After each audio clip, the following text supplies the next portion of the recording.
इयत्ता 9वी विषय विज्ञान आणि तंत्रज्ञान धडा 3 धारा विद्युत प्रस्तावना। मुलांनो, आज आपण जिकडे तिकडे विजेचा वापर करत असतो। आपल्या आजच्या रोजच्या जीवनाचा विचार केला तर आपण पूर्णपणे विजेवरच अवलंबून आहोत की काय असे वाटायला लागते। इतकी वीज ही आपल्यासाठी जीवनावश्यक गोष्ट बनली आहे। काही ठिकाणी शहरी भागात उन्हाळ्यात लोड शेडिंग असते, तेव्हा 5 ते 7 तास वीज नसते। अशा वेळी घरात इन्व्हर्टर वापरतात, म्हणजे विजेशिवाय आपण जास्त वेळ राहूच शकत नाही। म्हणून घरगुती इन्व्हर्टरच्या मदतीने वीज साठवून आपण तिचा वापर करतो। तसेच वीज नसताना तिला पर्यायी अशा काही व्यवस्था आपण निर्माण केल्या आहेत।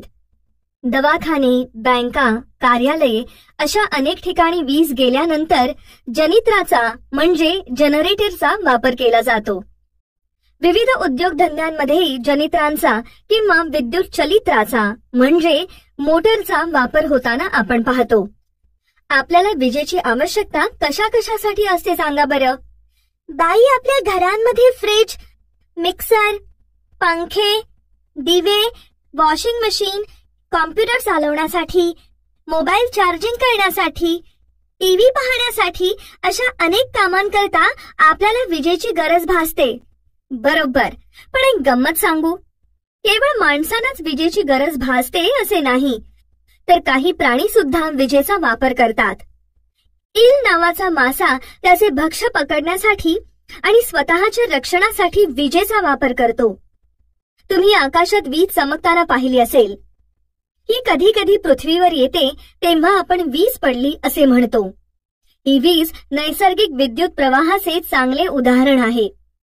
आता तुम्ही मला सांगा, ही वीज आपण साठवू शकलो तर काय होईल? जर नैसर्गिक वीज आपण साठवून ठेवू शकलो तर आपला वीज निर्मितीचा खर्च वाचेल, शिवाय चांगली वीज आपल्याला मिळेल। छान।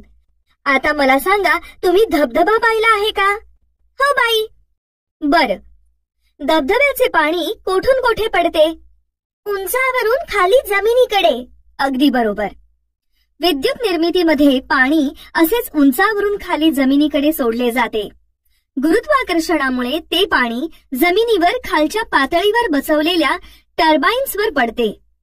पाण्याच्या प्रवाहाच्या वेगाने टर्बाइन्सवर पाणी पडून ते फिरू लागतात व त्यामुळे वीज निर्मिती होते। म्हणजेच 2 बिंदूंमधील पाण्याच्या प्रवाहाची दिशा त्या बिंदूंच्या पातळीवर अवलंबून असते। विभव, पोटेन्शियल।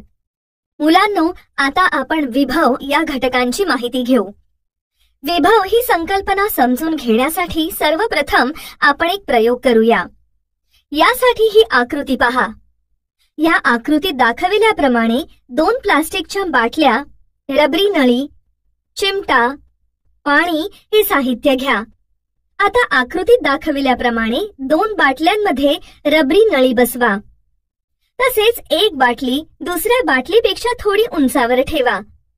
सर्वप्रथम बाटलीच्या रबरी नळीला चिमटा लावा आणि बाटलीचे निरीक्षण करा। आता चिमटा काढून घ्या आणि पुन्हा बाटलीचे निरीक्षण करा। आता मला सांगा, बाटलीचा चिमटा काढल्यानंतर काय झालं? जास्त पाणी असलेल्या बाटलीतील पाणी कमी पाणी असलेल्या बाटलीकडे गेले। अगदी बरोबर। पाण्याची पातळी जास्त असलेल्या बाटलीकडून पातळी कमी असलेल्या बाटलीकडे पाणी गेले। पण मग पाण्याचा प्रवाह बंद केव्हा झाला? जोपर्यंत दोन्ही बाटलीतील पाण्याची पातळी सारखी होत नाही तोपर्यंत प्रवाह चालूच राहतो। अगदी बरोबर। पण मग हा पाण्याचा प्रवाह जास्त वेळ सुरू राहण्यासाठी काय करावे लागेल? पाण्याचा प्रवाह जास्त वेळ सुरू राहण्यासाठी नळीच्या अर्ध्या भागाला चिमटा लावावा लागेल। अगदी बरोबर। नळीच्या अर्ध्या भागाला जर चिमटा लावला तर पाण्याचा प्रवाह जास्त वेळ सुरू राहील। तर मुलांनो, या प्रयोगाद्वारे पाण्याचा प्रवाह कसा वाहतो हे आपण पाहिले। ज्याप्रमाणे पाण्याचा प्रवाह त्याच्या पातळीप्रमाणे जास्त दाबाकडून कमी दाबाकडे प्रवाहित होत असतो, त्याप्रमाणे विद्युत प्रभाराचा प्रवाहही विद्युत पातळीवर अवलंबून असतो। यावरूनच आपण विद्युत विभव या संकल्पनेविषयी असे म्हणू शकतो की एखाद्या वस्तूमधील विद्युत प्रभाराच्या पातळीला विद्युत विभव असे म्हणतात। विभवांतर, पोटेन्शियल डिफरन्स. मुलांनो, आता आपण विभवांतर म्हणजे काय त्याविषयी समजून घेऊ. धनविद्युत प्रभार हा अधिक विभव असलेल्या बिंदूपासून कमी विभव असलेल्या बिंदूकडे प्रवाहित होत असतो. विद्युत प्रवाह इलेक्ट्रॉनच्या वहनामुळे निर्माण होतो. इलेक्ट्रॉन कमी विद्युत विभवाच्या बिंदूपासून जास्त विभव असलेल्या बिंदूकडे प्रवाहित होतात. उदाहरणार्थ, आकाशातून पडणारी वीज म्हणजे कमी विभव असलेल्या ढगातून अधिक विभव असलेल्या जमिनीपर्यंत येणारा इलेक्ट्रॉनचा प्रवाह असतो. म्हणजेच दोन वस्तूंवरील अथवा दोन बिंदूंमधील विभवांच्या फरकास विभवांतर असे म्हणतात. विभवांतर समजून घेण्यासाठी ही आकृती पहा. या आकृतीत दाखवल्याप्रमाणे ए हा जास्त विभव असलेला तर बी हा कमी विभव असलेला वाहक आहे. जर हे दोन्ही बिंदू म्हणजेच वाहक वीज वाहक तारेने जोडले तर तारेच्या दोन्ही टोकांमध्ये विभवांतर निर्माण होईल आणि इलेक्ट्रॉनचा प्रवाह बी या वाहकाकडून ए या वाहकाकडे सुरू होईल. जोपर्यंत बिंदू ए व बिंदू बी या दोन्हींचा विभव समान होत नाही तोपर्यंत हा प्रवाह सुरू राहील. म्हणजेच जेव्हा विभवांतर 0 होईल तेव्हा इलेक्ट्रॉनचा प्रवाह बंद होईल. मात्र धनविद्युत प्रभार कमी विभवाकडून जास्त विभवाकडे स्थलांतरित करण्यास विद्युत क्षेत्राच्या विरुद्ध कार्य करावे लागते. आपण विभव व विभवांतर याविषयी माहिती घेतली. आता आपण विद्युत घटाचे विभवांतर म्हणजे काय ते पाहूया. विद्युत घटाचे विभवांतर. विद्युत घटाच्या धन आणि ऋण अग्रांच्या विद्युत विभवातील फरक म्हणजे त्या घटाचे विभवांतर होय. विद्युत घट तांब्याच्या तारातील स्थिर ऋण प्रभारांना बल लावून गती देतो. त्या बलाला आपण विद्युत चल बल म्हणतो. अशा प्रकारे विद्युत घटामध्ये होणाऱ्या रासायनिक अभिक्रियांमुळे विभवांतर निर्माण होते आणि हे विभवांतर इलेक्ट्रॉनला गतिमान करते. त्यामुळे धन अग्र आणि ऋण अग्रांना जोडणाऱ्या वाहकांमध्ये विद्युत प्रवाह निर्माण होतो. यावरून आपण असे म्हणू शकतो की ए बिंदूपासून बी बिंदूपर्यंत एकक धनप्रभार स्थानांतरित करण्यासाठी जे कार्य करावे लागते त्या कार्यास ए व बी बिंदूंमधील विभवांतर असे म्हणतात. दोन बिंदूंमधील विभवांतर काढण्यासाठी खालील सूत्राचा वापर केला जातो. दोन बिंदूंमधील विभवांतर बरोबर कार्य छेद स्थलांतरित झालेला एकूण प्रभार म्हणजेच V बरोबर W/Q. व्होल्ट. मुलांनो, आता आपण व्होल्ट या एककाविषयी माहिती करून घेऊया. 1 कुलोम विद्युत प्रभार एका बिंदूपासून दुसऱ्या बिंदूपर्यंत विस्थापित होताना जर 1 जूल कार्य घडत असेल तर त्या दोन टोकांमधील विद्युत विभवांतर 1 व्होल्ट आहे असे म्हणतात. 1 व्होल्ट बरोबर 1 जूल छेद 1 कुलोम म्हणजेच 1 V बरोबर 1 J छेद 1 C. अशा प्रकारे या सूत्राच्या सहाय्याने विद्युत विभवांतर व्होल्ट मध्ये काढू शकतो. या सूत्रालाच आपण SI पद्धतीतील सूत्र असे म्हणतो. मुलांनो, व्होल्ट हे एककाचे नाव कसे पडले तेही समजून घ्या. अलेक्झांड्रो व्होल्टा या इटालियन शास्त्रज्ञाने सर्वप्रथम विद्युत घट तयार केला.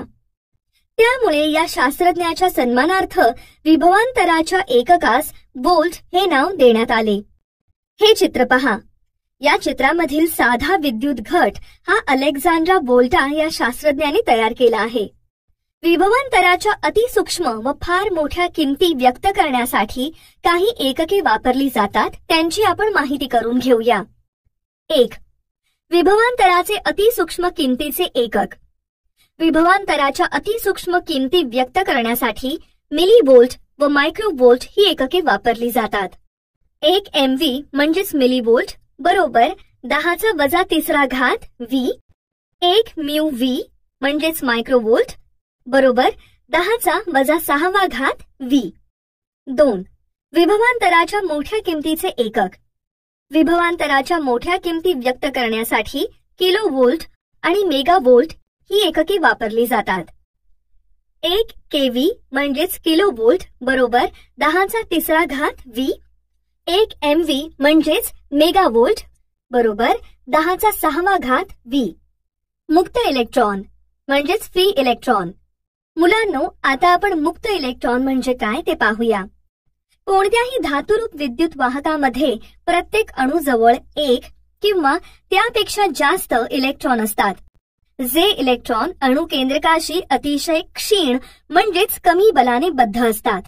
हे इलेक्ट्रॉन अणुकेंद्रकाभोवती विशिष्ट कक्षांमध्ये परिभ्रमण करतात. त्यांनाच आपण मुक्त इलेक्ट्रॉन असे म्हणतो. आता ही बाजूची आकृती पहा. या आकृतीमध्ये इलेक्ट्रॉन एका भागाकडून दुसऱ्या भागाकडे सहजपणे जाताना दिसत आहेत. यामुळेच मुक्त इलेक्ट्रॉन्सच्या ऋण प्रभाराचे वहन होत असते. म्हणून वाहकातील मुक्त इलेक्ट्रॉन हे ऋण प्रभाराचे वाहक असतात. तारेतून जाणारी विद्युतधारा. मुलांनो, आता आपण तारेतून विद्युतधारा कशी वाहते ते समजून घेऊ.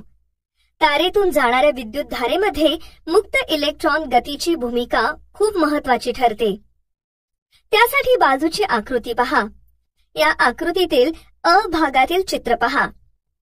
यामध्ये विद्युत वाहक तार विद्युत घटाला जोडलेली नसेल तर तिच्यातील मुक्त इलेक्ट्रॉन्स तिच्यातील इतर अणूंच्या दरम्यान सर्व दिशांना मुक्तपणे फिरत असतात.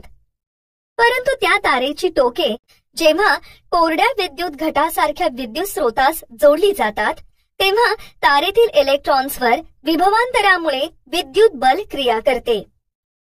तसेच आकृतीतील ब भागात दाखविल्याप्रमाणे इलेक्ट्रॉन्स ऋणप्रभारित असल्याने तारेच्या ऋण टोकाकडून म्हणजेच कमी विभवाकडून ते धन टोकाकडे म्हणजेच जास्त विभवाकडे हे इलेक्ट्रॉन प्रवाहित होत असतात.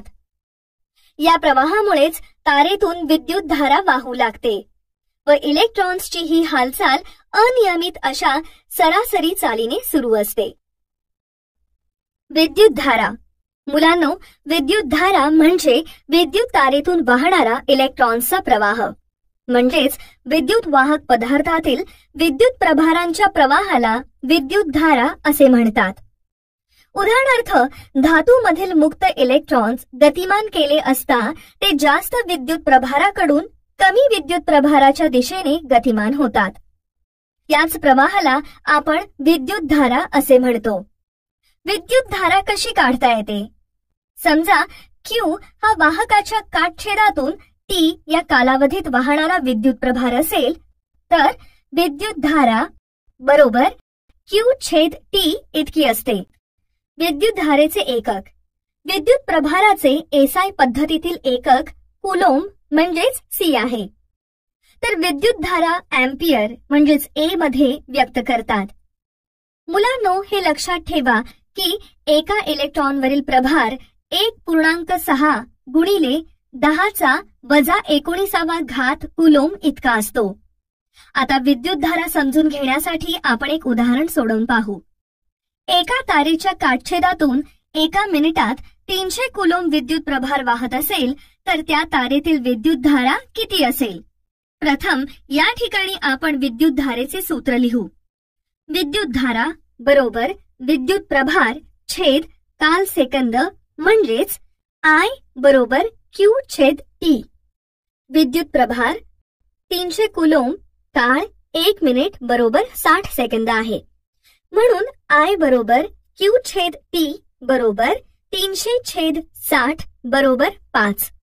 या ठिकाणी आपण 300 ला 60 ने भागले म्हणून विद्युतधारा बरोबर 5 अँपियर आहे. अँपियर. वाहकातून एका सेकंदास 1 कुलोम इतका विद्युत प्रभार प्रवाहित होत असेल तर वाहकातून वाहणारी विद्युतधारा 1 अँपियर आहे असे म्हणतात. अँपियरचे सूत्र खालीलप्रमाणे आहे. 1 अँपियर बरोबर 1 कुलोम छेद 1 सेकंद आणि विद्युतधारेची अतिसूक्ष्म परिमाणे पुढील प्रमाणे व्यक्त करता येतात. 1 MA अंश म्हणजेच मिली अँपियर बरोबर 10⁻³ A. 1 म्यू A अंश म्हणजेच मायक्रो अँपियर बरोबर 10⁻⁶ A. फ्रेंच गणितज्ञ आणि वैज्ञानिक अँपियर यांनी विद्युतधारेवर आधारित प्रयोग केले. त्यांच्यामुळेच आज आपण वाहक तारेतून वाहणारी विद्युतधारा मोजू शकतो. त्यांच्या या कार्याचा गौरव म्हणून त्यांच्या सन्मानार्थ विद्युतधारेच्या एककास अँपियर हे नाव दिले आहे. मुलांनो, हे लक्षात ठेवा की इलेक्ट्रॉन वहनाची दिशा ऋण टोकाकडून धन टोकाकडे असली तरी विद्युत धारा दर्शवण्याची संकेतमान्य दिशा इलेक्ट्रॉन प्रवाहाच्या विरुद्ध दिशेने म्हणजेच धन टोकाकडून ऋण टोकाकडे असते. आता आपण विद्युत प्रभाराचे एक उदाहरण सोडवून पाहूया. उदाहरण: एका विद्युत वाहक तारेतून 0.4 अँपियर इतकी विद्युत धारा सतत 5 मिनिटे प्रवाहित होत असेल तर त्या तारेतून प्रवाहित होणारा विद्युत प्रभार किती असेल? सर्वप्रथम आपण उदाहरणात काय दिले ते पाहूया. विद्युत धारा बरोबर 0.4 अँपियर आणि वेळ बरोबर 5 मिनिटं आहे. 1 मिनिट बरोबर 60 सेकंद म्हणून 5 मिनिटांचे सेकंदात रूपांतर करूया.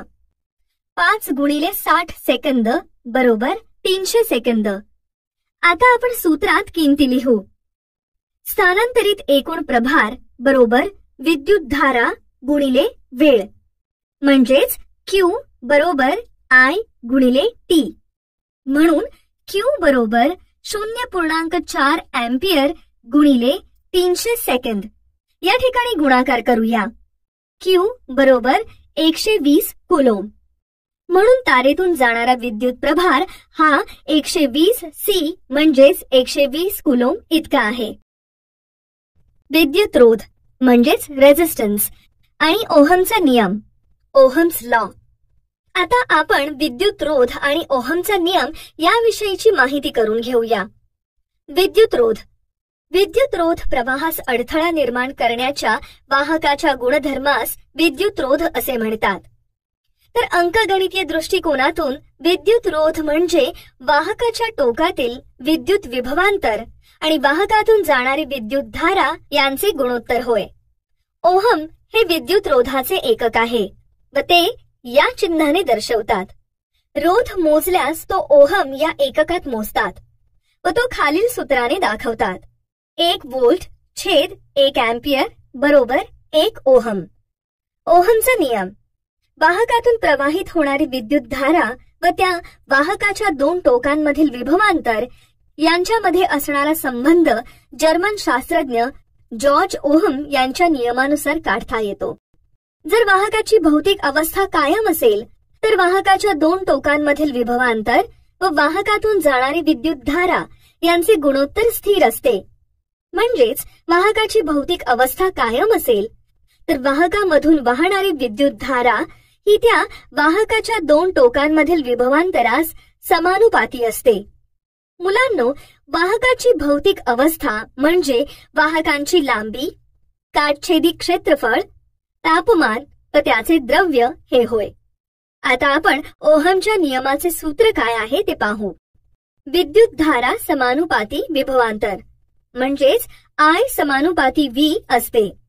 म्हणजेच विद्युत धारा ही त्या वाहकाच्या टोकांमधील विभवांतरास समानुपाती असते. I बरोबर kV. K हा स्थिरांक आहे. I गुणिले 1/K बरोबर V. 1/K बरोबर R बरोबर वाहकाचा रोध. I गुणिले R बरोबर V म्हणजेच विभवांतर बरोबर विद्युत धारा गुणिले वाहकाचा रोध म्हणजेच V बरोबर IR किंवा R बरोबर V/I असेही लिहू शकतो. या सूत्रास ओहमचा नियम म्हणतात. या सूत्रावरून आपल्याला रोधाचे SI पद्धतीतील एकक मिळवता येईल. विभवांतर व्होल्ट आणि विद्युत धारा अँपियर मध्ये मोजतात. म्हणून रोधाचे SI एकक V/A असे आहे. यालाच ओहम असेही म्हणतात. आणि ओहम हे एकक या चिन्हाने दर्शवले जाते.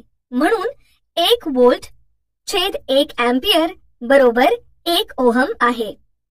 1 ओहम रोध म्हणजे वाहकाच्या 2 टोकांमध्ये 1 व्होल्ट विभवांतर प्रयुक्त केले असता वाहकामधून 1 अँपियर विद्युतधारा जात असेल तर वाहकाचा रोध 1 ओहम असतो. वाहकाचा रोध व रोधकता, रेझिस्टन्स अँड रेझिस्टिव्हिटी. मुलांनो, आता आपण वाहकाचा रोध व रोधकता याविषयी माहिती घेऊ. ही आकृती पहा. आकृतीत खूप मोठ्या प्रमाणात मुक्त इलेक्ट्रॉन्स दिसत आहेत. हे इलेक्ट्रॉन्स आपल्याला यादृच्छिक गतीत म्हणजेच फुलपाखराची गती जशी स्वच्छंद असते त्यासारख्या गतीत मुक्तपणे फिरताना दिसत आहेत. वाहकाच्या दोन टोकांमध्ये विभवांतर प्रयुक्त केले असता हे इलेक्ट्रॉन्स कमी विभव असलेल्या टोकाकडून जास्त विभव असलेल्या टोकाकडे जाऊ लागतात. अशा प्रकारच्या इलेक्ट्रॉन्सच्या प्रवाहामुळे विद्युत धारा निर्माण होते. गतिमान इलेक्ट्रॉन्स त्यांच्या मार्गात येणाऱ्या अणूंवर किंवा आयनांवर आदळतात. अशा प्रकारच्या आघातामुळे इलेक्ट्रॉन्सच्या गतीला अडथळा निर्माण होतो व विद्युत धारेस विरोध होतो. या विरोधालाच वाहकाचा रोध असे म्हणतात. रोधकता. विशिष्ट तापमानास वाहकाचा रोध हा वाहक पदार्थ, वाहकाची लांबी व काटछेदी क्षेत्रफळ या गोष्टींवर अवलंबून असतो. म्हणजेच एकक लांबी व एकक काटछेदी क्षेत्रफळ असणाऱ्या वाहकाच्या रोधास त्या वाहकाची रोधकता असे म्हणतात. आता आपण रोधकतेचे सूत्र कसे तयार होते ते पाहूया. जर वाहकाचा रोध R असेल तर R समानुपाती L, म्हणजेच वाहकाचा रोध हा वाहकाच्या लांबीच्या समानुपाती असतो. R समानुपाती 1/A म्हणून R समानुपाती L/A. R बरोबर P.L/A. यातील R समानुपाती L/A हे रोधाचे सूत्र आहे आणि P हा समानुपातता स्थिरांक आहे. या स्थिरांकास वाहक पदार्थाची रोधकता म्हणजेच रेझिस्टिव्हिटी असे म्हणतात. SI पद्धतीत रोधकतेचे एकक ओहम मीटर आहे. रोधकता हा पदार्थाचा विशिष्ट गुणधर्म आहे. पदार्थाची रोधकता ही भिन्न म्हणजेच वेगवेगळी असते. उदाहरणार्थ तांब्याची रोधकता बरोबर 1.7 गुणिले 10⁻⁸ ओहम मीटर आहे. तर नायक्रॉमची रोधकता बरोबर 1.1 गुणिले 10⁻⁶ ओहम मीटर आहे. तर हिऱ्याची रोधकता बरोबर 1.62 गुणिले 10⁻13 ते 1.62 गुणिले 10⁻18 ओहम मीटर आहे. विद्युत परिपथ. मुलांनो, आता आपण विद्युत परिपथाची माहिती करून घेऊया. तुम्ही तुमच्या घरामध्ये बल्ब पाहिला असेल. त्या बल्बमध्ये वीज वाहून नेण्यासाठी सलग तार दिसते. ही सलग तार म्हणजे वीज वाहून नेण्याचा मार्ग आहे. विद्युत घटाच्या दोन्ही अग्रभागांना जोडलेल्या वाहक तारा आणि इतर रोध यामधून वाहणाऱ्या विद्युत धारेचा सलग मार्ग म्हणजेच विद्युत परिपथ होय. विद्युत घटाच्या दोन्ही अग्रांमध्ये वाहक तारा, स्विच किंवा प्लग कळ किंवा इतर काही रोध आहेत. यामधून विद्युत धारेचा एक सलग मार्ग असतो. तो मार्ग म्हणजेच विद्युत परिपथ होय. उदाहरणार्थ विद्युत बल्ब. ही आकृती पहा. या आकृतीमध्ये वाहक तारेला अॅमीटरची एकसर जोडणी जोडली आहे आणि व्होल्टमीटर हा रोधाला समांतर जोडलेला आहे. तसेच हे अॅमीटर, व्होल्टमीटर, रोध वेगवेगळ्या चिन्हाने दाखवले आहेत. मुलांनो, विद्युत परिपथ हा नेहमी आकृती काढून दाखवतात. यामध्ये वेगवेगळे घटक कसे जोडायला हवेत हे वेगवेगळे चिन्हे वापरून दाखवले जाते. अशा या रेखाकृतीला विद्युत परिपथाकृती असे म्हणतात. या आकृतीमध्ये विद्युत धारा मोजण्यासाठी अॅमीटर व रोधाच्या दोन टोकातील विभवांतर मोजण्यासाठी व्होल्टमीटर ही यंत्रे वापरली आहेत. कारण व्होल्टमीटरचा रोध खूप जास्त असतो, त्यामुळे त्यातून वाहणारा विद्युत प्रवाह खूपच कमी असतो. आता या चित्राचे निरीक्षण करा आणि माझ्या प्रश्नांची उत्तरे द्या. मला सांगा, या चित्रांमध्ये काय चूक आहे?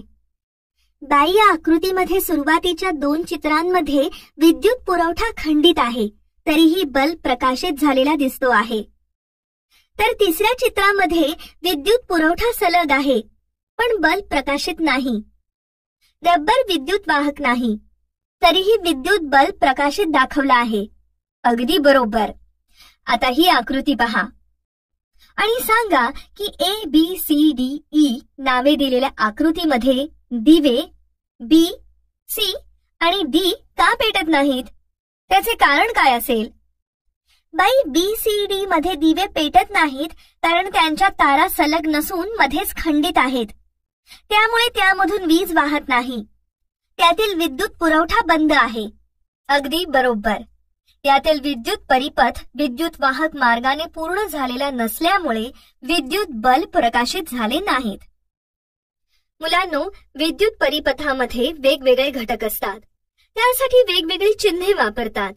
त्या चिन्हांविषयी आणि त्यांच्या उपयोगांविषयी संपूर्ण माहिती या तक्त्यात दिली आहे. ती आपण एका दृष्टिक्षेपात पाहू. आता एका प्रयोगाद्वारे विद्युत परिपथाची माहिती घेऊ. या प्रयोगाची कृती करण्यासाठी प्रथम तांबे, ॲल्युमिनियमची तार, काचकांडी, रबर इत्यादी साहित्य घ्या. आता ही आकृती पहा.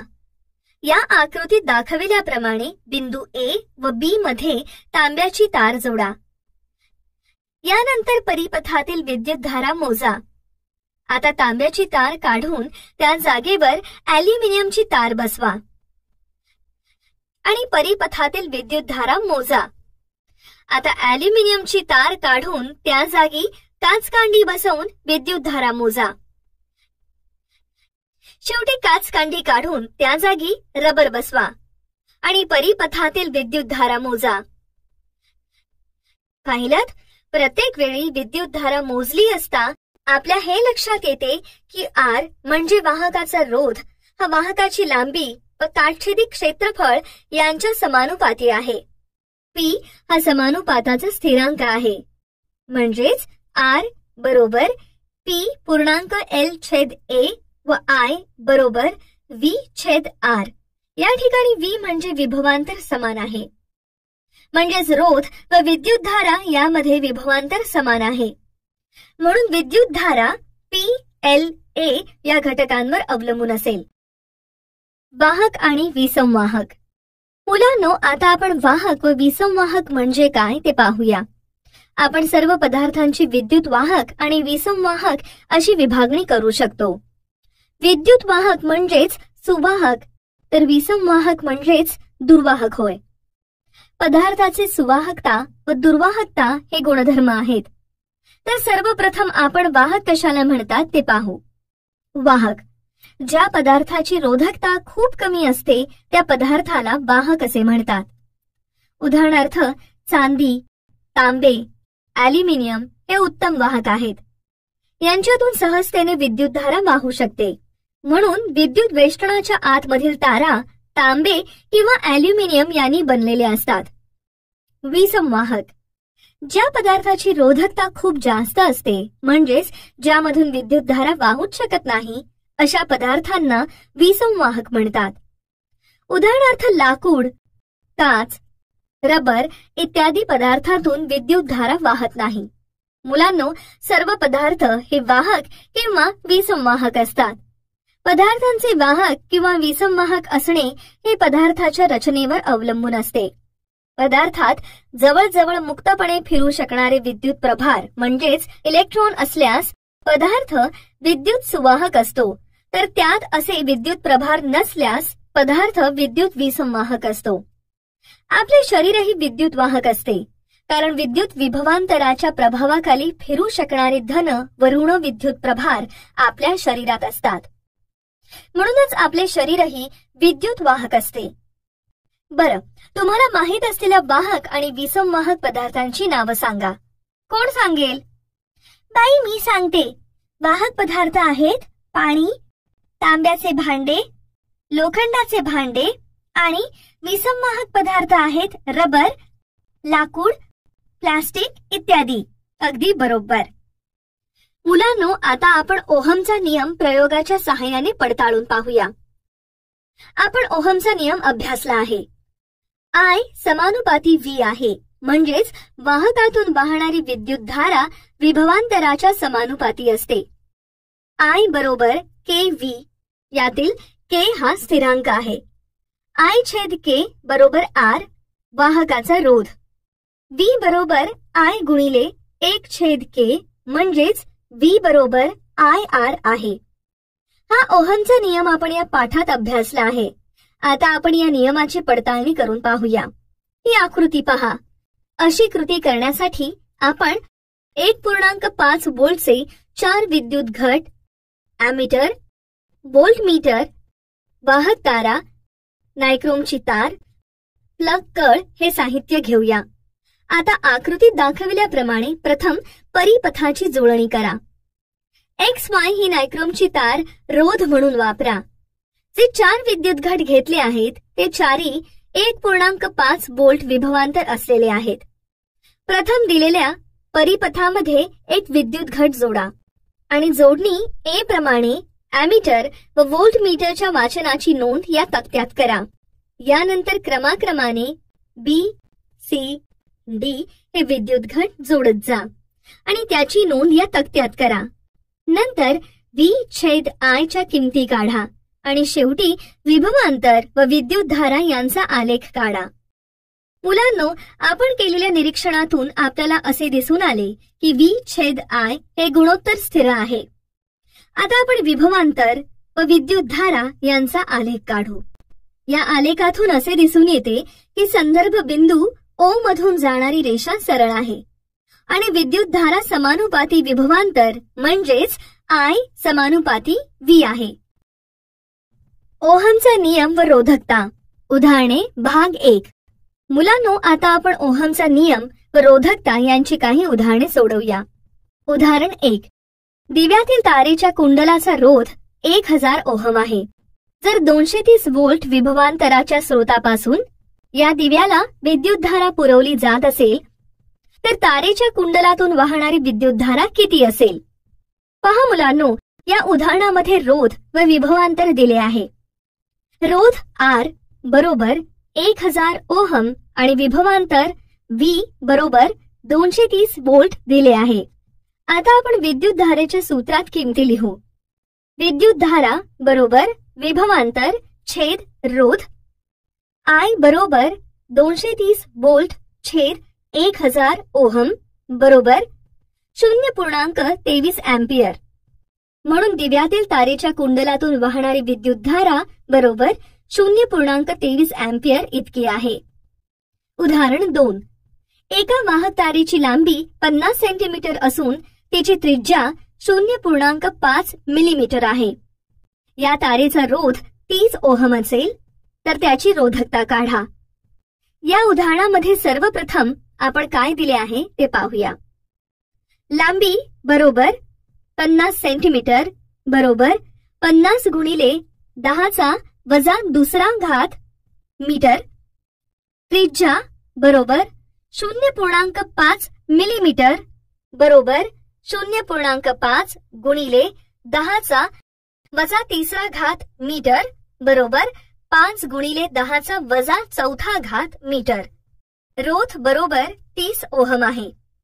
म्हणून रोधकता P बरोबर RA छेद L, परंतु या ठिकाणी A बरोबर πr वर्ग आहे. म्हणून P बरोबर R.πr² छेद L आहे. आता या सूत्रात आपण किमती लिहू. 30 गुणिले 3.14 गुणिले 5 गुणिले 10⁻⁴ छेद 50 गुणिले 10⁻². या ठिकाणी -4 व 2 यांचा गुणाकार करूया. 30 गुणिले 3.14 गुणिले 25 गुणिले 10⁻⁸ छेद 50 गुणिले 10⁻². इथे 30 व 50 ला 10 ने भाग लावला आणि पुन्हा 5 ने 25 ला भाग लावून मग सर्व संख्यांचा गुणाकार केला. बरोबर 47.1 गुणिले 10⁻⁶ ओहम मीटर बरोबर 4.71 गुणिले 10⁻⁵ ओहम मीटर. म्हणून तारेची रोधकता बरोबर 4.71 गुणिले 10⁻⁵ ओहम मीटर इतकी आहे. उदाहरणे भाग 2. उदाहरण 3. वाहकातून वाहणारी विद्युतधारा 0.24 अँपिअर असून त्याच्या 2 टोकांमध्ये 24 व्होल्ट इतके विभवांतर प्रयुक्त केलेले असेल तर त्या वाहकाचा रोध काढा. सर्वप्रथम आपण उदाहरणामध्ये दिलेले लिहू. विभवांतर बरोबर 24 व्होल्ट आणि विद्युतधारा बरोबर 0.24 अँपिअर आहे. आता सूत्रात किमती लिहू. रोध बरोबर विभवांतर छेद विद्युतधारा. म्हणून विद्युतधारा बरोबर 24 व्होल्ट छेद 0.24 अँपियर. या ठिकाणी आपण भागाकार करून घेऊया. म्हणून R बरोबर 100 ओहम. म्हणून या उदाहरणामध्ये वाहकाचा रोध 100 ओहम असेल. उदाहरण 4. 110 ओहम रोध असलेल्या एका उपकरणाच्या 2 टोकांमध्ये 33 व्होल्ट विभवांतर प्रयुक्त केले असता उपकरणातून वाहणारी विद्युतधारा काढा. 500 ओहम रोध असणाऱ्या उपकरणातून तेवढीच विद्युतधारा जाऊ देण्यासाठी त्याच्या 2 टोकांमध्ये किती विभवांतर प्रयुक्त करावे लागेल? सर्वप्रथम आपण दिलेले लिहूया. विभवांतर बरोबर 33 व्होल्ट आणि रोध बरोबर 110 ओहम दिले आहे. आता आपण विभवांतर बरोबर 33 व्होल्ट असताना विद्युतधारा काढूया. म्हणून विद्युतधारा बरोबर विभवांतर छेद रोध बरोबर 33 छेद 110. या ठिकाणी भागाकार करूया. म्हणून विद्युतधारा बरोबर 0.3 अँपियर. आता आपण 500 ओहम रोध असताना प्रयुक्त करावे लागणारे विभवांतर काढूया. विद्युतधारा बरोबर 0.3 अँपियर आणि रोध बरोबर 500 ओहम आहे. विभवांतर बरोबर विद्युतधारा गुणिले रोध. V बरोबर IR बरोबर 0.3 गुणिले 500 व्होल्ट बरोबर 150 व्होल्ट. म्हणून उपकरणातून वाहणारी विद्युतधारा 0.3 अँपियर तर उपकरणाच्या 2 टोकांमधील विभवांतर 150 व्होल्ट इतके आहे. रोधांची जोडणी आणि परिणामी रोध म्हणजेच system of resistors and their effective resistance. आता आपण रोधांची जोडणी आणि परिणामी रोध याविषयी माहिती घेऊया. रेझिस्टिव्हिटी म्हणजेच रोधकता हा पदार्थाचा गुणधर्म आहे. मात्र तापमानात बदल झाला की रोधकतेमध्ये बदल होतो. म्हणजेच आपण असे म्हणू शकतो की रोधकता पदार्थाच्या तापमानावर अवलंबून असते. तापमानात वाढ झाल्यास रोधकतेमध्ये वाढ होते. तुम्ही विविध उपकरणे पाहत असता. त्या उपकरणांमध्ये गरजेनुसार रोध वेगवेगळ्या प्रकारे जोडलेले असतात. हे जोडलेले रोध ओहमच्या नियमानुसार कार्य करतात. आता आपण रोधाची एकसर जोडणी आणि समांतर जोडणी याविषयी माहिती घेऊया. रोधांची एकसर जोडणी. मुलांनो, ही आकृती पहा. या आकृतीमध्ये परिपथातील R1, R2 आणि R3 हे 3 रोध प्रत्येकाची टोके एकास एक जोडली जातील असे जोडले आहेत. अशी रोधाची टोके एकमेकांना जोडली असल्यास त्याला रोधाची एकसर जोडणी असे म्हणतात. यावरून आपल्या लक्षात येते की R1, R2 व R3 या जोडणीच्या टोकांमध्ये विभवांतर प्रयुक्त केले तर प्रत्येक रोधातून समान विद्युतधारा वाहते. आकृतीमध्ये विद्युतधारा I तर V हे बिंदू C व D यांच्या दरम्यान असलेले विभवांतर आहे. R1, R2 आणि R3 हे 3 रोध परिपथामध्ये एकसर जोडणीत जोडले आहेत. आणि जर V1, V2, V3 ही अनुक्रमे R1, R2, R3 दरम्यानची विभवांतरे असतील तर V बरोबर V1 अधिक V2 अधिक V3 असेल. समीकरण 1.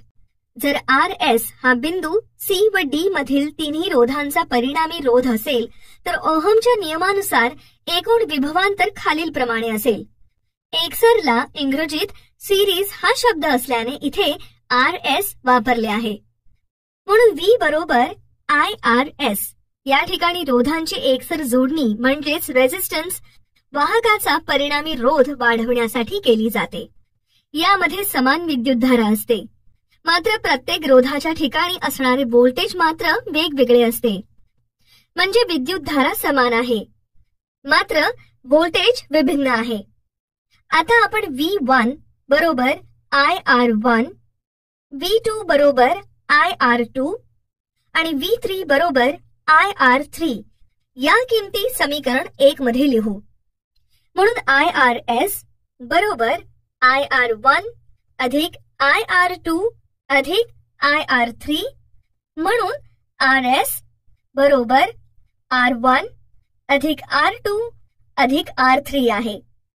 जर n रोध एकसर जोडणीमध्ये जोडले असतील तर RS बरोबर R1 अधिक R2 अधिक R3 अधिक RN होईल.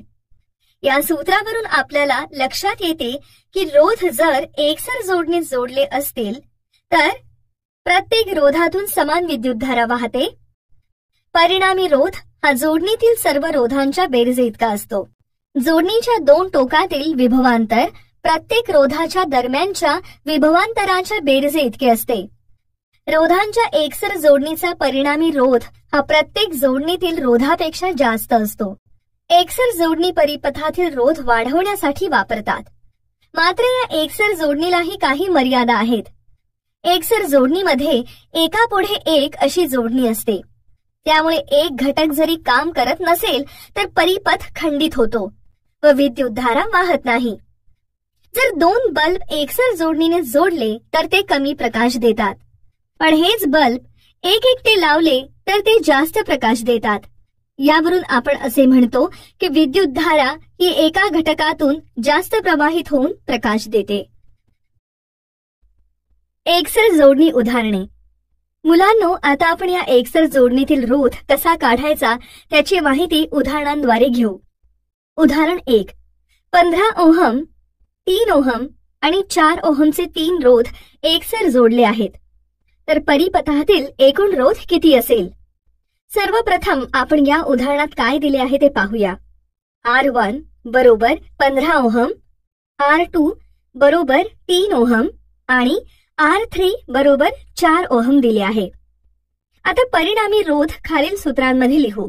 म्हणून RS बरोबर R1 अधिक R2 अधिक R3 बरोबर 15 अधिक 3 अधिक 4 बरोबर 22 ओहम आहे. म्हणजेच या ठिकाणी परिपथातील परिणामी रोध हा 22 ओहम इतका आहे. उदाहरण 2. 16 ओहम आणि 14 ओहम दोन रोध एकसर जोडणीने जोडलेले आहेत. जर त्यांच्या दरम्यान 18 व्होल्ट इतके विभवांतर प्रयुक्त केले तर परिपथातून वाहणारी विद्युतधारा किती व प्रत्येक रोधाचे विभवांतर किती असेल? सर्वप्रथम आपण या उदाहरणामध्ये काय दिले आहे ते पाहूया. R1 बरोबर 16 ओहम आणि R2 बरोबर 14 ओहम दिले आहे. आता या माहितीवरून आपण रोध काढून घेऊया. म्हणून RS बरोबर R1 अधिक R2 बरोबर 16 ओहम अधिक 14 ओहम बरोबर 30 ओहम आहे. समजा या उदाहरणामध्ये I ही परिपथातून वाहणारी विद्युतधारा आहे. V1 आणि V2 ही अनुक्रमे 16 ओहम व 14 ओहमच्या दरम्यान असलेली विभवांतरे आहेत. तर विभवांतर बरोबर विद्युतधारा गुणिले रोध म्हणजेच V बरोबर IR. V बरोबर V1 अधिक V2 बरोबर 18 व्होल्ट आहे. तसेच विद्युतधारा बरोबर विभवांतर छेद रोध म्हणजेच I बरोबर V छेद R. म्हणून I बरोबर 18 व्होल्ट छेद 30 ओहम आहे. म्हणून I बरोबर 0.6 एम्पियर आहे. या ठिकाणी V1 बरोबर IR आहे. म्हणून V1 बरोबर 0.6 गुणिले 16 बरोबर 9.6 विभवांतर आहे.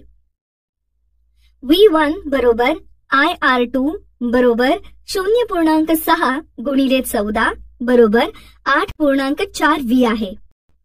म्हणून परिपथातून वाहणारी विद्युतधारा बरोबर 0.6 एम्पियर आणि 16 ओहम आणि 14 ओहम या रोधांच्या दरम्यानचे विभवांतर अनुक्रमे 9.6 व्होल्ट व 8.4 व्होल्ट आहे. मुलांनो, आता आपण रोधांची समांतर जोडणी म्हणजे काय ते बघूया. रोधांची समांतर जोडणी. मुलांनो, R1, R2, R3 या तीनही रोधांची जोडणी दोन्ही बाजूंची टोके त्या बाजूस एकत्र जोडून केली तर त्या जोडणीला समांतर जोडणी म्हणतात. ही आकृती पहा. या आकृतीमध्ये R1, R2, R3 हे 3 रोध C व D या दोन बिंदू दरम्यान समांतर जोडणी जोडले आहेत. समजा या ठिकाणी I1, I2 आणि I3 ही अनुक्रमे R1, R2 आणि R3 या रोधातून वाहणारी विद्युतधारा आहे. V हे C आणि D बिंदूच्या दरम्यान प्रयुक्त केलेले विभवांतर आहे. तर रोधांच्या समांतर जोडणीमध्ये विद्युतधारा भिन्न असते आणि व्होल्टेज मात्र समान असते. याचा उपयोग परिणामी रोध कमी करण्यासाठी करतात. म्हणून परिपथातील एकूण विद्युतधारा I बरोबर I1 अधिक I2 अधिक I3 असेल. समीकरण 1. समजा RP हा परिपथातील परिणामी रोध आहे. समांतरला इंग्रजीमध्ये पॅरलल हा शब्द आहे म्हणून RP हे वापरले आहे. परंतु ओहमच्या नियमानुसार I बरोबर V छेद RP आहे. त्यामुळे I1 बरोबर V छेद R1, I2 बरोबर V छेद R2 आणि I3 बरोबर V छेद R3 आहे. आता या किमती आपण समीकरण 1 मध्ये ठेवूया. V छेद RP बरोबर V छेद R1 अधिक V छेद R2 अधिक V छेद R3 म्हणून 1 छेद RP बरोबर 1 छेद R1 अधिक 1 छेद R2 अधिक 1 छेद R3. जर N रोध समांतर जोडणीत जोडले असतील तर 1 छेद RP बरोबर 1 छेद R1 अधिक 1 छेद R2 अधिक 1 छेद R3 अधिक 1 छेद RN. या प्रकारच्या जोडणीमध्ये त्या टोकात विद्युत विभवांतर प्रयुक्त केले असता प्रत्येक रोधाच्या दरम्यानचे म्हणजेच प्रत्येक रोधाच्या टोकांमधील विद्युत विभवांतर समान असते. समांतर जोडणीने अनेक दिवे जोडले असता जर एखाद्या दिव्यातील तारेचे कुंडल तुटले आणि तो प्रकाशित होत नसेल तरी विद्युत परिपथ खंडित होत नाही, कारण दुसऱ्या मार्गातून विद्युतधारा वाहून प्रवाह चालू राहतो आणि इतर दिवे प्रकाशित होतात. अनेक दिवे एकसर पद्धतीने जोडले तर ते आपल्या मूळ प्रखरतेपेक्षा कमी प्रखरतेने प्रकाशमान होतात. परंतु तेच दिवे समांतर पद्धतीने जोडले तर प्रत्येक दिवा आपल्या मूळ प्रखरतेने प्रकाशतो. अनओहमनीय वाहक. तापमान कमी करत करत 0 केच्या जवळ नेले तर काही वाहकांचा रोध 0च्या जवळ पोहोचतो. अशा वाहकास अतिवाहक असे म्हणतात. उदाहरणार्थ पारा, ॲल्युमिनियम. तर काही वाहक ओहमच्या नियमाचे पालन करत नाहीत. अशा वाहकास अनओहमनीय वाहक असे म्हणतात. उदाहरणार्थ थार्मिस्टर, क्रिस्टल, व्हॅक्यूम ट्यूब. मुलांनो, रोध जर समांतर जोडणीत जोडले असतील तर जोडलेल्या सर्व रोधांच्या व्यस्ताकांची बेरीज ही परिणामी रोधाच्या व्यस्ताकांइतकी असते. प्रत्येक रोधातून वाहणारी एकूण विद्युतधारा ही रोधाच्या व्यस्त प्रमाणात असते व परिपथातून वाहणारी एकूण विद्युतधारा ही सर्व रोधातून स्वतंत्रपणे वाहणाऱ्या विद्युतधारेच्या बेरजे इतकी असते. प्रत्येक रोधाच्या दरम्यानचे विभवांतर समान असते. रोधांच्या समांतर जोडणीचा परिणामी रोध हा त्या जोडणीतील रोधांच्या स्वतंत्र किमतीपेक्षा कमी असतो. ही जोडणी परिपथातील रोध कमी करण्यासाठी वापरतात. समांतर जोडणी उदाहरणे. मुलांनो, आता आपण समांतर जोडणीतील रोध असताना परिणामी रोध कसा काढावा हे उदाहरणांद्वारे समजून घेऊ. उदाहरण 1. 15 ओहम, 20 ओहम व 10 ओहमचे 3 रोध समांतर जोडणीत जोडले आहेत. तर परिपथातील परिणामी रोध काढा. प्रथम या उदाहरणामध्ये जे दिलेले आहे ते लिहूया. R1 बरोबर 15 ओहम, R2 बरोबर 20 ओहम आणि R3 बरोबर 10 ओहम. 1 छेद RP बरोबर 1 छेद R1 अधिक 1 छेद R2 अधिक 1 छेद R3. आता या सूत्रामध्ये किमती लिहूया. 1 छेद RP बरोबर 1 छेद 15 अधिक 1 छेद 20 अधिक 1 छेद 10 यांची बेरीज करूया. ही बेरीज करण्यासाठी आपण छेद समान करूया. 1 छेद RP बरोबर 1 छेद 15 अधिक 1 छेद 20 अधिक 1 छेद 10 बरोबर 4 अधिक 3 अधिक 6 छेद 60 बरोबर 13/60. 1 छेद RP बरोबर 60 छेद 13 म्हणून RP बरोबर 60 छेद 13 बरोबर 4.615 ओहम. R बरोबर 4.615 ओहम आहे.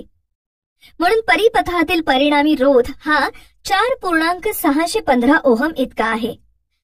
उदाहरण 2. 5 ओहम, 10 ओहम आणि 30 ओहमचे 3 रोध समांतर जोडणीत जोडले असून त्यांच्या 2 टोकात 12 व्होल्ट्स विभवांतर प्रयुक्त केले आहे. प्रत्येक रोधातून वाहणारी विद्युतधारा व परिपथातून वाहणारी एकूण विद्युतधारा काढा. तसेच परिपथातील परिणामी रोध काढा. या उदाहरणात दिलेले आहे R1 बरोबर 5 ओहम, R2 बरोबर 10 ओहम, R3 बरोबर 30 ओहम आणि विभवांतर बरोबर 12V. I1 बरोबर V छेद R1 बरोबर 12/5 बरोबर 24 एम्पियर. I2 बरोबर V छेद R2 बरोबर 12/10 बरोबर 1.2 एम्पियर. I3 बरोबर V छेद R3 बरोबर 12/30 बरोबर 0.4 एम्पियर. I बरोबर I1 अधिक I2 अधिक I3 समीकरण 1 या सूत्रात किमती लिहूया. म्हणून I बरोबर 2.4 अधिक 1.2 अधिक 0.4 बरोबर 4.0 एम्पियर. 1 छेद RP बरोबर 1 छेद R1 अधिक 1 छेद R2 अधिक 1 छेद R3 बरोबर 1/5 अधिक 1/10 अधिक 1/30 बरोबर 6 अधिक 3 अधिक 1/30 बरोबर 10/30 बरोबर 1/3. म्हणून RP बरोबर 3 ओहम. म्हणून परिपथातील परिणामी रोध बरोबर 3 ओहम आहे आणि 5 ओहम, 10 ओहम आणि 30 ओहमच्या रोधातून वाहणारी विद्युतधारा अनुक्रमे 2.4 एम्पियर, 1.2 एम्पियर आणि 0.4 एम्पियर आहे व एकूण विद्युतधारा 4 एम्पियर इतकी आहे. घरगुती विद्युत जोडणी. मुलांनो, आता आपण घरगुती विद्युत जोडणीविषयी माहिती घेऊ. तुम्ही घरातील विजेची केबल पाहिली असेल. आपल्या घरातील विद्युतधारा ही मुख्य विद्युत वाहक तारेतून किंवा जमिनीखालून तारांद्वारे किंवा खांबावरील तारांमधून आणली जाते. ही विद्युत 2 तारांमधून आणली जाते. एक तार लाल रंगाची असते, त्या तारेलाच आपण वीजयुक्त म्हणजे लाईव्ह तार असे म्हणतो. ही तार विसमवाहक आवरणाची असते. तर दुसरी तार काळ्या रंगाची असते, त्या तारेलाच आपण तटस्थ तार म्हणजेच न्यूट्रल असे म्हणतो. ही काळ्या रंगाच्या रोधी आवरणाची असते. भारतात या दोन्ही तारांमधील विद्युत विभवांतर 220 व्होल्ट इतके असते. या दोन्ही तारा घरातील विद्युत मीटरला मुख्य वितळ तारेद्वारे म्हणजेच मेन फ्यूजला जोडलेल्या असतात. मुख्य कळद्वारे म्हणजेच मेन स्विच या तारा घरातील सर्व वाहक तारांना जोडल्या जातात. आपल्या घरात प्रत्येक खोलीत वीज मिळेल याप्रमाणे या वीज वाहक तारांची जोडणी केलेली असते. प्रत्येक स्वतंत्र परिपथामध्ये वीजयुक्त आणि तटस्थ तारेच्या दरम्यान वेगवेगळी उपकरणे जोडलेली असतात. प्रत्येक उपकरणाला समांतर जोडणीने विभवांतर पुरवले जाते. या 2 तारांच्या व्यतिरिक्त तिसरी तार ही पिवळ्या रंगाची असते. ही तार भूसंपर्क नसते व ती जमिनीत एका धातू पट्टीला जोडलेली असते. ही तार सुरक्षेसाठी वापरलेली असते. वितळ तार. विद्युत उपकरणांमध्ये कधी वीज जास्त प्रमाणात प्रवाहित होते, त्यामुळे उपकरणांचे नुकसान होते. त्यामुळे हे नुकसान होऊ नये म्हणून विद्युत उपकरणांमध्ये वितळ तार वापरली जाते. त्यालाच फ्यूज असेही म्हणतात. ही वितळ तार विशिष्ट द्रवणांक असलेल्या संमिश्राची बनलेली असते. ते विद्युत उपकरणांना एकसर जोडणीत जोडलेली असते. जर एखाद्या वेळेस प्रमाणापेक्षा जास्त विद्युत प्रवाह झाला तर ही वितळतर वितळते आणि विद्युत परिपथ खंडित होतो. विद्युत परिपथ खंडित झाल्याने विद्युत प्रवाह थांबतो आणि विद्युत उपकरणाचे संरक्षण होते. ही तार पोर्सलिन सारख्या रोधक पदार्थापासून बनवलेल्या साच्यात बसवलेली असते. घरगुती वापरासाठी 1A, 2A, 3A, 4A, 5A व 10A मर्यादा असलेल्या वितळतारा वापरतात. वीज वापराच्या बाबतीत घ्यावयाची काळजी. मुलांनो, विजेपासून आपण सावध राहायला पाहिजे. आपल्या बेसावधपणामुळे आपल्याला इजा होऊ शकते. त्यामुळे आता आपण वीज वापरताना काय काळजी घ्यावी त्याविषयी माहिती पाहूया. घरातील भिंतीवर बसवायचे विद्युत कळ व सॉकेट हे लहान मुलांचे हात पोहोचणार नाहीत इतक्या उंचीवर बसवावेत. त्यामुळे मुले त्या प्लग मध्ये पिन, खिळा यासारख्या वस्तू घालणार नाहीत. विद्युत उपकरणांची सफाई करताना बटन बंद करून विद्युत धारा खंडित करावी व प्लग सॉकेटमधून बाहेर काढावा. विद्युत उपकरण हाताळताना हात कोरडे असावेत. तसेच रबरी तळ असलेली पादत्राणे वापरूनच विद्युत उपकरणे हाताळावीत. रबर हे विद्युत रोधक आहे. हे वापरल्यामुळे व्यक्तीच्या शरीरातून विद्युत धारा जाण्याचा धोका टाळता येतो. विद्युत धक्का बसणारी व्यक्ती तारेच्या संपर्कात राहिली तर लगेच मुख्य बटन बंद करा व मुख्य बटन दूर असेल तर शक्य असल्यास सॉकेटमधून प्लग बाहेर काढा.